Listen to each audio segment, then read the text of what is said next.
বাংলাদেশের প্রধানমন্ত্রী শেখ হাসিনার দিল্লি সফরে ভারতের প্রধানমন্ত্রী নরেন্দ্র মোদীর সঙ্গে গঙ্গার জল বন্টন চুক্তি নবায়নের জন্য আলোচনার খবর প্রকাশ্যে আসার পরই কেন্দ্রের বিরুদ্ধে ক্ষোভ প্রকাশ করতে শুরু করেছে তৃণমূল কংগ্রেস। পশ্চিমবঙ্গের শাসক দলের তরফে অভিযোগ তোলা হয়েছে, রাজ্য সরকারকে এড়িয়ে এই পদক্ষেপ করেছে কেন্দ্র সরকার। 1996 সালে ভারত বাংলাদেশের মধ্যে গঙ্গা ফারাক্কা পানি বন্টন চুক্তি হয়েছিল, যে চুক্তিতে পশ্চিমবঙ্গ সহ একাধিক রাজ্য সরকার শরিক ছিল। আগামী 2026 সালে এই চুক্তির মেয়াদ শেষ হতে চলেছে।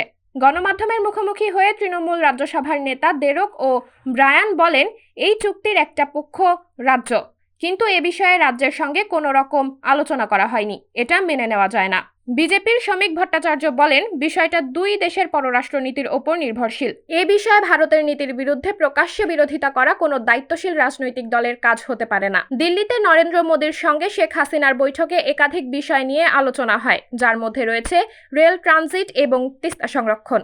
দিল্লিতে নরেন্দ্র মোদীর সঙ্গে শেখ হাসিনার বৈঠকে একাধিক বিষয় নিয়ে আলোচনা হয়, যার মধ্যে রয়েছে রেল ট্রানজিট এবং তিস্তা সংরক্ষণ। দ্বিপাক্ষিক বৈঠকে মোট 10টি সমঝোতা স্মারকে স্বাক্ষর করে দুই দেশ। সাবরিনা জলিল, সবার কথা।